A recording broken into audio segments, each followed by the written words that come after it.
Welcome to the deep dive. Today we're looking into something that seems really simple on the surface, but actually it opens up this whole world of creativity and connection. We're talking about mini canvas art. Mm-hmm.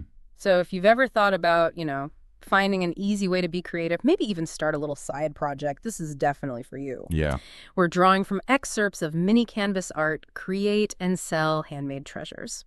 And our goal really is to show how something small can be super fulfilling, totally accessible, and surprisingly, a real path to expressing yourself and connecting with others. Right? You might actually end up rethinking what makes art valuable and sellable today. Absolutely. And I think this deep dive, it's not just about the how-to, Yeah. It's really getting into the why. Why does this small personal art have such a big appeal? Yeah. And how it kind of challenges our old ideas about needing art to be, well, complex. Turns out, big impact can come in small packages. Okay, so let's just dive right in then. One of the most surprising things that jumped out from the material was this idea art doesn't have to be complicated to be loved or to sell. It actually says, pretty boldly, simplicity sells, Yeah. especially if it's handmade, personal, presented well. That really flips the script, doesn't it? You don't need to be some grand master. It totally does. And when you think about it, people aren't just buying the image, are they? They're buying the energy, Yeah. the feeling behind it. Okay. Think about a simple heart, maybe a little mountain scene or just a word like breathe. If it's made with care, with real intention, it connects. Right. That connection is what makes someone go, yeah, I need that. I want that on my desk or my wall. And practically speaking, which is exciting if you're thinking of trying this, these mini canvases are just exploding online. Yeah, they really are. They're affordable, which is great for buyers, super Yeah. easy to ship, and they make, perfect little gifts or accents for your home. And here's the best part, I think. You absolutely do not need to be a professional painter to make something that people connect with and want to buy. Not at all. So, okay, we get the why. What about the how? What do you actually need to start? The source material keeps it really simple. It stresses how affordable and beginner-friendly everything is. Good. So you need mini canvases, obviously, panels or stretched ones. Think 4x4 inch, maybe 5x7, 6x6. Those sizes work well. Okay. Then acrylic paints.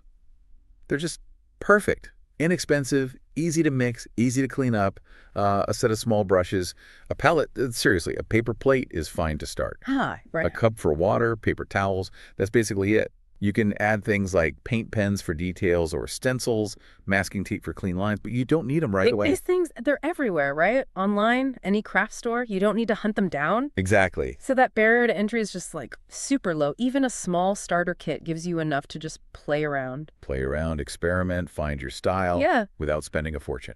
Right. Freedom to just practice. And that ties back to what we were saying about mindset. It's more about putting your kind of energy and intention into it, less about perfect technique. Okay, so mindset's right. We've got the cheap and cheerful supplies, but now there's a blank canvas staring back at you. What on earth do you paint? Yeah, the big question. The material says paint whatever speaks to you, which is great, but maybe a bit daunting. How do you find that something? Well, it does give some solid starting points, some popular themes that people seem to really like for mini canvases. Things like abstract shapes with bold colors. Okay. Or minimalist stuff, like simple line art, silhouettes, short quotes, or just single words, but in a nice, bold font. Oh, I like that. Nature scenes are always popular. Little sunsets, mountains, maybe a simple flower. And celestial things, too, zodiac signs, stars, moon phases, lots of options. So the key is don't overthink it at the start. Exactly. Maybe just a simple color blend, a gradient, or one word, or a tiny little flower. Yeah, just make it clear. Make it confident, intentional. You're not aiming for the Louvre here. Right. Just something to make someone smile when they see it on their desk each day. Precisely. Oh. Okay, so you've made something. Now, how do you connect it with someone who might want it? Presentation is huge here. The selling part. Okay. Yeah. The advice is really practical. Take clean photos. Use natural light if you can. It makes such a difference. Oh, good tip. Plain background. And this is important. Show the art in context. Put it next to a plant, maybe on a little shelf, or leaning against some books. So people can picture it in their own space. Exactly. It helps them visualize it. And when you write about it, use phrases that highlight its uniqueness, like one-of-a-kind mini canvas to brighten your wall or desk. something like that. Okay, so that sounds doable, but let's be real. Can people actually make a living doing this? Does the source material give any, like, real-world examples? It does.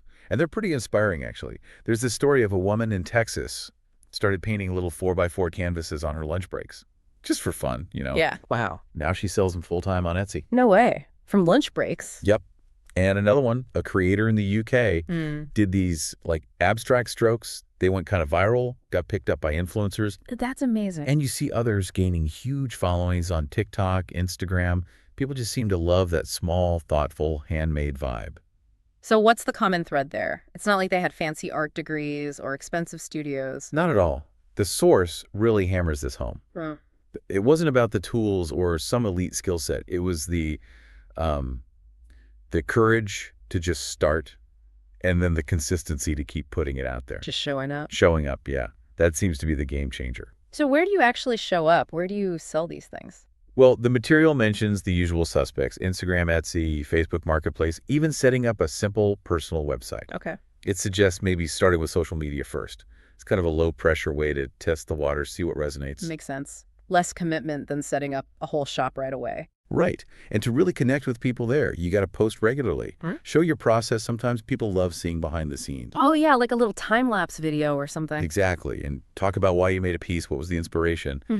Buyers really connect with stories, with seeing the actual person behind the brush. It makes the art feel more real, more valuable. That human connection again. It builds that relationship. Yeah, I saw something in there about custom orders, too. That seems like a smart angle. Definitely. Offering custom mini canvases adds that layer of personalization people love. You can add names, special dates, a favorite short quote. Oh, I can see how that would work. Yeah, think about it. Perfect for like housewarming gifts, little decorations for a baby's room, birthdays, holidays, even graduation gifts, or just something motivational for a friend. The possibilities are pretty endless there. They really are. And one last practical tip on the selling side: packaging. Ah, right. Does it need to be super fancy? No, not at all. That's the beauty of it. Simple works best. Like just some brown craft paper, maybe a bit of twine, and a handwritten thank you note. Nice personal touch. It goes a long way. Yeah. Makes the whole experience feel special, like opening a little gift, even if they bought it for themselves. Okay, so wrapping up the main discussion here, the big message seems to be, don't get hung up on perfection. Your art doesn't need to look like it belongs in a gallery to be valuable. Exactly. And that ties into what people are actually looking for.